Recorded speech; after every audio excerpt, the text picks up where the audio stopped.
Good morning. Everybody, can you hear me okay? Can you hear me okay? Okay. My wife says she can't, she wants me to usually dial it back a notch, so try to be less loud. Everybody's had a good summer. It's been an interesting summer for our family. It started in March when my mom passed away, and then shortly after my mom passed away, I dislocated my shoulder playing floor hockey of all things. So my summer has been pretty uneventful. I haven't been able to do anything because I've been just working on getting this to go higher than this, and that's about it. So when people are praising God, I don't know what does that mean? It means I'm halfway there? I don't know. But it feels really strange. So I want to start off this morning with just 3 questions for us to think about, set the premise. Do you know who you are? Do you know whose you are? Do you know what you are? God can answer all those questions. Our passage today is Psalm 139, verses 1 to 18. And of specific interest, we're going to reflect mostly on verse 14. But to put verse 14 into context, we want to look at those verses surrounding verses 1 to 18. So, listen to this. I'll try to talk really loud. O Lord, you have examined my heart and know everything about me. You know when I sit down or stand up. You know my thoughts, even when I'm far away. You see me when I travel and when I rest at home. You know everything I do. You know what I am going to say, even before I say it, Lord. You go before me and follow me. You place your hand of blessing on my head. Such knowledge is too wonderful for me, too great for me to understand. I can never escape from your spirit. I can never get away from your presence. If I go up to heaven, you are there. If I go down to the grave, you are there. If I ride the wings of the morning, if I dwell by the farthest oceans, even there your hand will guide me, and your strength will support me. I could ask the darkness to hide me, and the light around me to become night. But even in darkness, I cannot hide from you. To you, the night shines as bright as day. Darkness and light are the same to you. You made all the delicate inner parts of my body and knit me together in my mother's womb. Thank you for making me so wonderfully complex. Your workmanship is marvelous. How well I know it. You watched me as I was being formed in utter seclusion, as I was woven together in the dark of the womb. You saw me before I was born. Every day of my life was recorded in your book. Every moment was laid out before a single day had passed. How precious are your thoughts about me, O God. They cannot be numbered. I can't even count them. They outnumber the grains of sand. And when I wake up, you are still with me. Of specific interest today is verse 14. And I wanted to share the NIV and King James version of that because it is slightly different. I praise you because I am fearfully and wonderfully made. Your works are wonderful, I know that full well. And the King James says, I will praise thee, for I am fearfully and wonderfully made. Marvelous are thy works, and that my soul knoweth right well. What a beautiful, Psalm 139 is one of the all-time most popular passages in the Bible.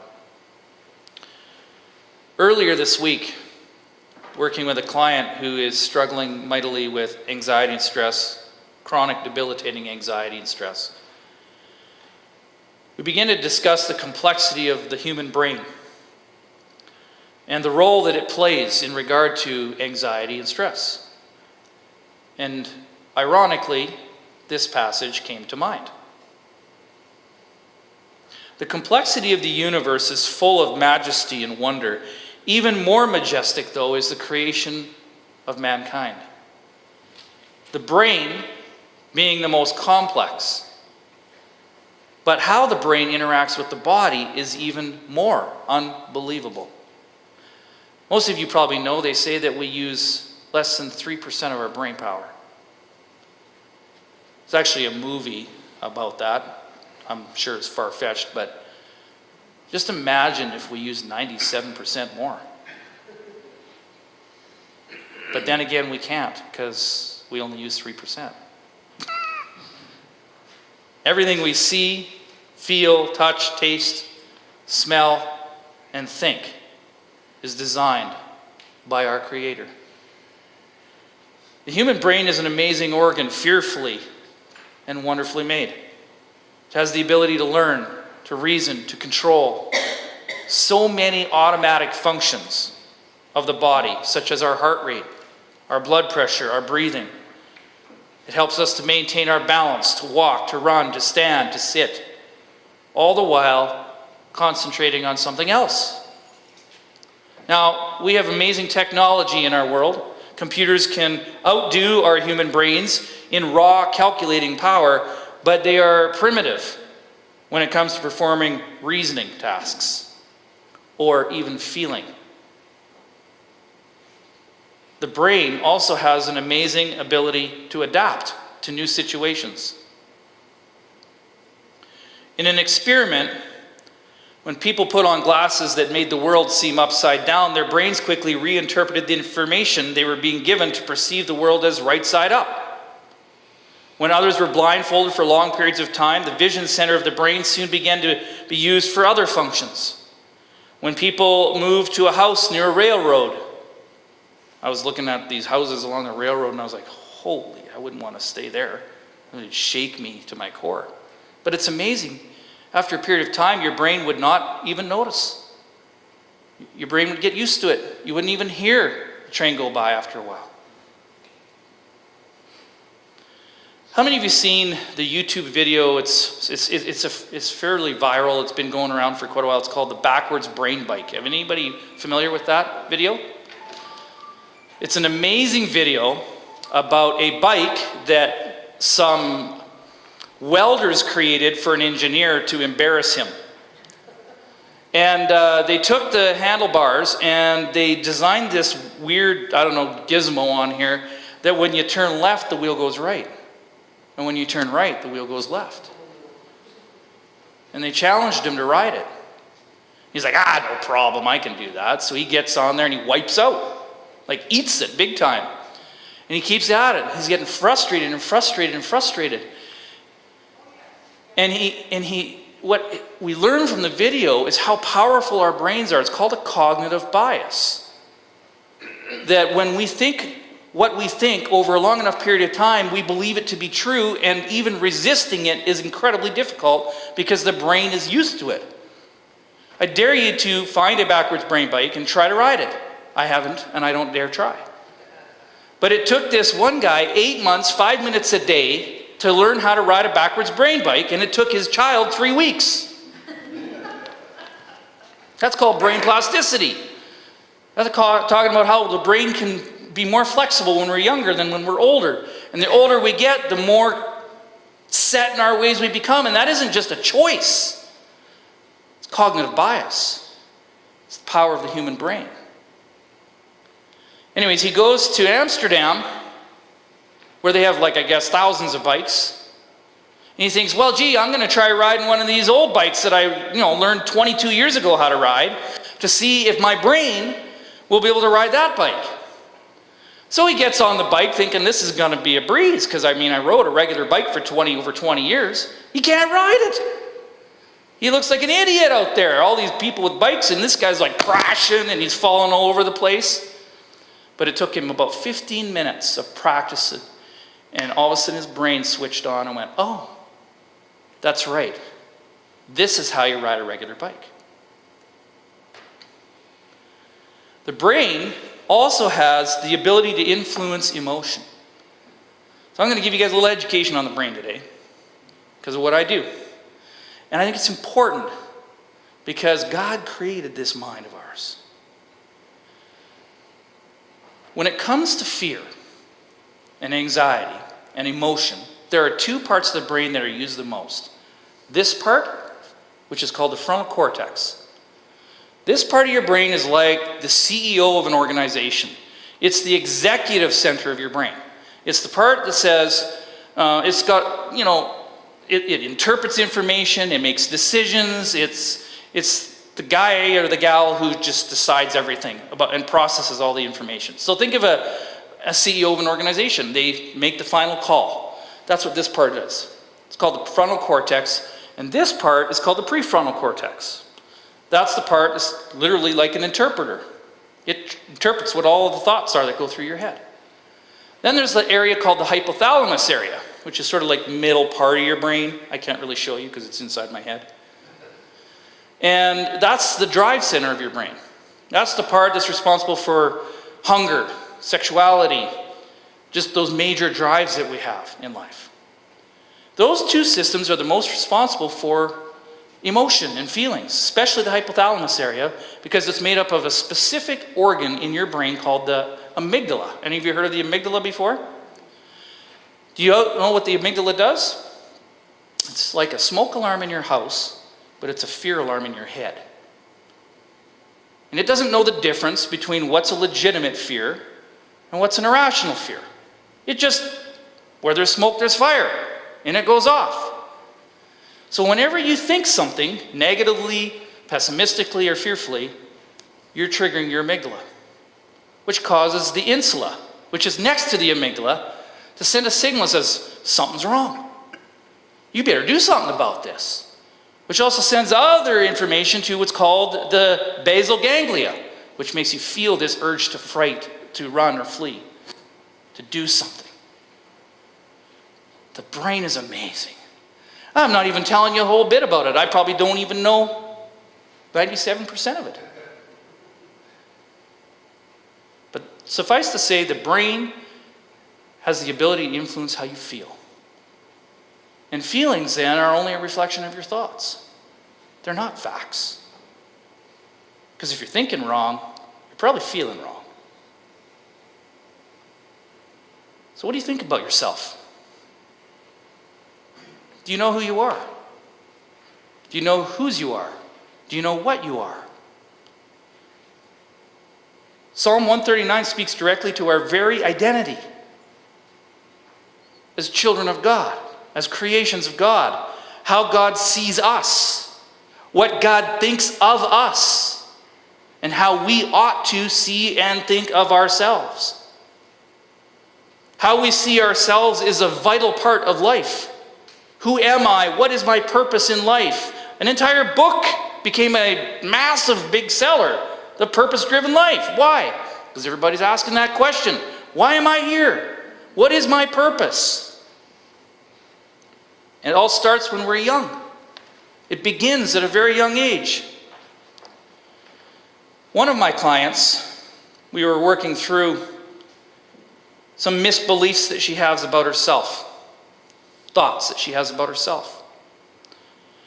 She started telling a story about her childhood when she was about 9 years old. She went to this restaurant with her dad, who was an alcoholic, emotionally abusive, just not a good guy. He sits at the table with her, takes out a napkin, draws a wheel, with spokes on it, and one of them's broken. He says to her, what do you think happens when you have a broken spoke on a wheel? She says to him, well, Dad, it wouldn't ride smooth. It'd be very bumpy, and you wouldn't want that wheel on your bike. He says, that's right. You're the broken spoke in our family. You need to change your ways. You need to be better. 9 years of age in her brain. You are the broken spoke in our family. So you know what she's thought about herself all these years? I am wrong, bad, dumb, and stupid. And she keeps looking for a guy who's going to change that for her.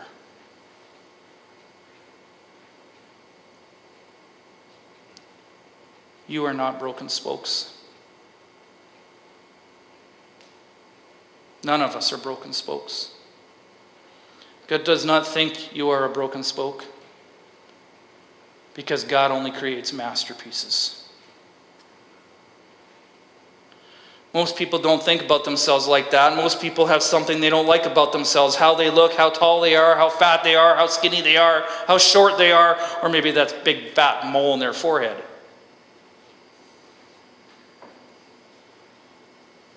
Small child asks his dad, Dad, did Adam really come from dust of the earth? Father said, sure did, bud. Bible says so. It says, from dust you come, and from dust you shall return, and that happens when we die. Little boy thought about that for a little while and said, Dad, well, I don't know if that's true or not, but I don't know if he's coming or going, but man, there's something underneath my bed. You know what? We're not some cosmic accident. God made us for a purpose. And it's only when we come to realize this marvelous truth that our lives can take on the true meaning for which they were created. Today's passage says we are fearfully and wonderfully made.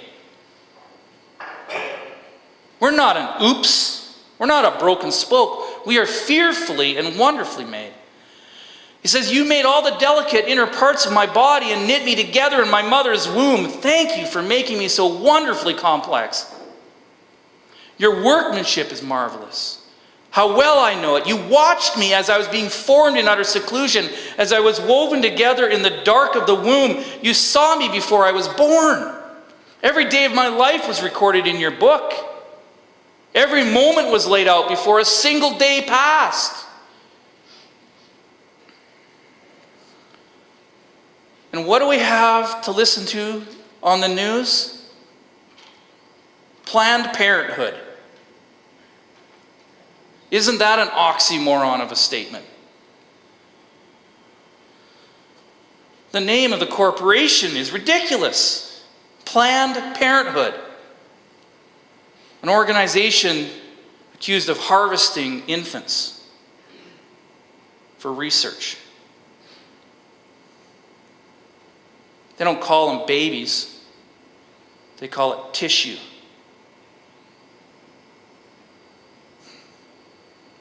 It should bother us. If it doesn't, what's wrong? Because on the 10th day after fertilization, an embryo stops the mother's menstrual cycle. On the 24th day, the heart begins to beat through a closed circulatory system. At 4 weeks, arms begin to appear, and the embryo is distinctly curled. Eyes begin to form. At 6 weeks, it's less than half an inch long, but the brain waves can now be recorded.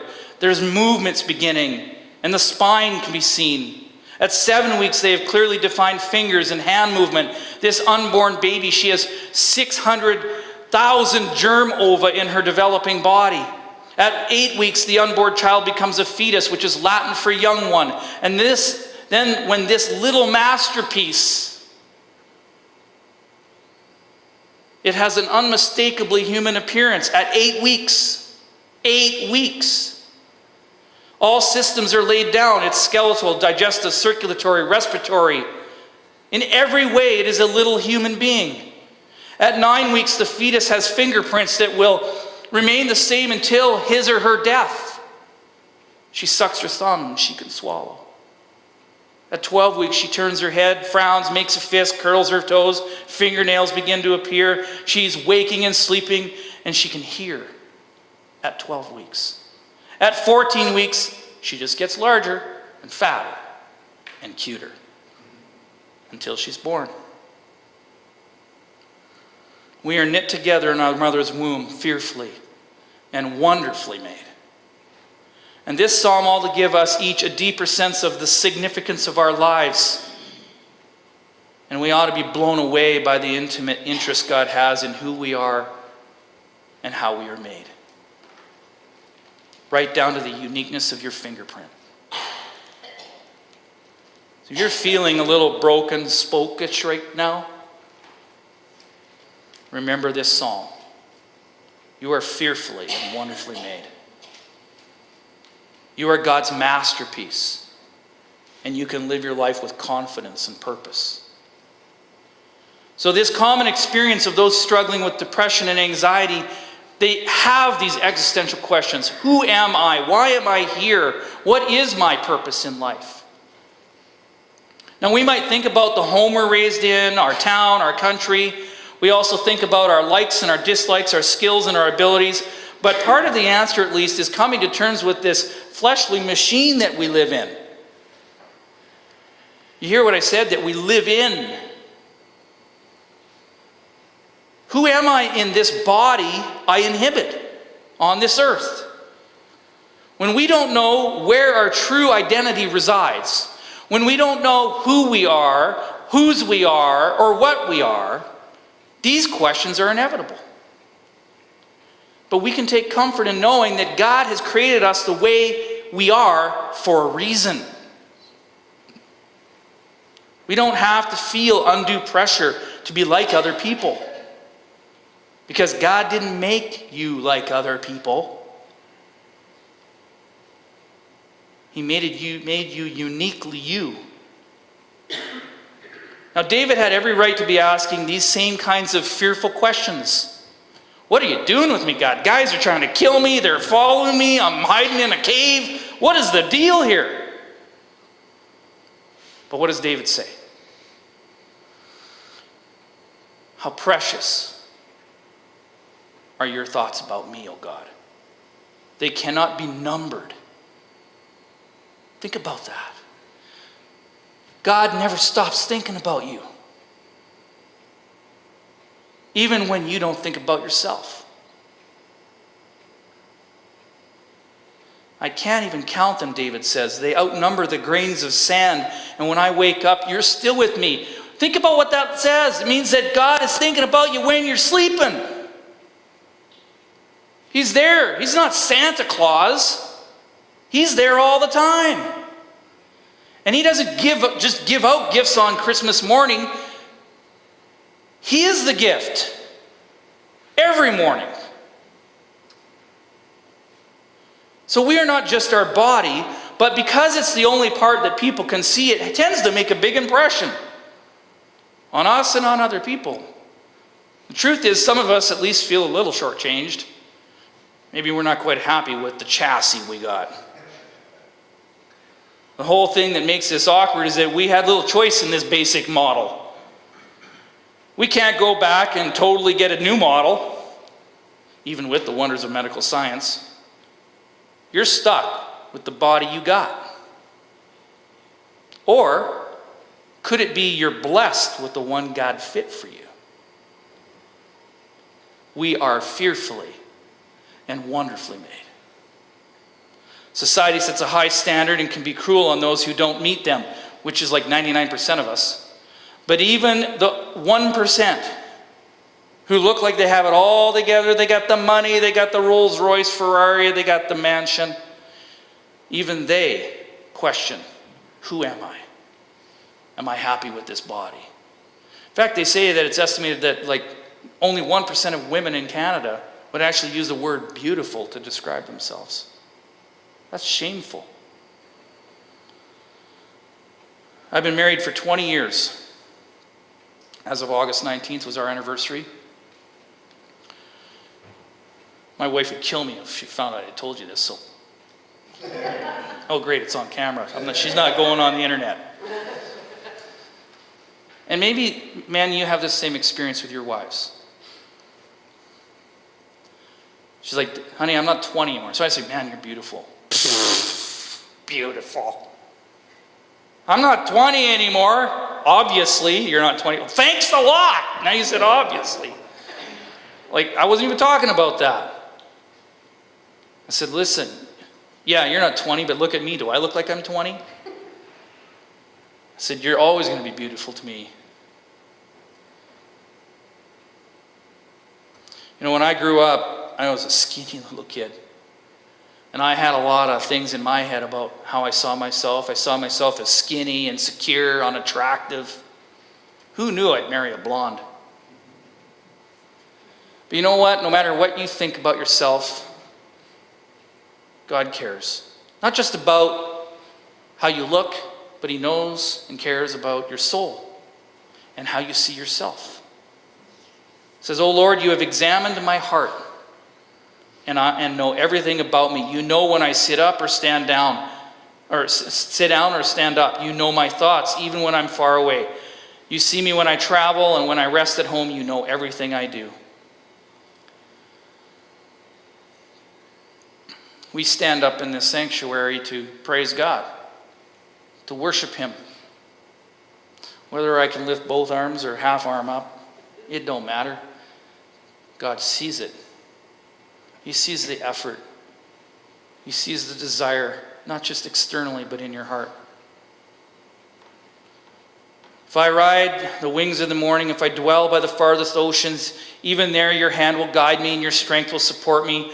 I could ask the darkness to hide me and the light around me to become night, but even in darkness I cannot hide from you. To you the night shines as bright as day. Darkness and light are the same to you. So not only does God see what we do, but guess what else? And nobody's going to be happy about this. He knows your habits and your quirks. He knows when you're chewing your nails or picking your nose. He knows about it. And some of those things He knows are pretty quirky and embarrassing. And you may want to keep it hidden. Maybe it's a scar. Maybe it's an old tattoo. Or like, I don't know what I was doing that night, but I got this tattoo in a spot I shouldn't have got this tattoo done. Here's the thing. God is as familiar with your use of your body as you are. There is nothing you can hide from Him. But here's the good news. God doesn't judge you the way people judge you. God's light does not expose the darkness within us to shame us. His light is like the light of a surgeon over an operating table. He needs it to create the healing. You can't operate in the dark. So remember, we are fearfully and wonderfully made. Take a moment and imagine those first days of your life before you were born. Just, none of us can remember. If you can, something weird's going on. But just close your eyes and imagine those first days of life before you were born. It was always warm, rather quiet, somewhat dark, and yet you were moving and alive, full of promise. Your new life is dawning as your mother provides every nutrient you need, to the point where David says, "Thank you for making me so wonderfully complex. Your workmanship is marvelous. How well I know it. You watched me as I was being formed in utter seclusion, as I was woven together in the darkness of the womb."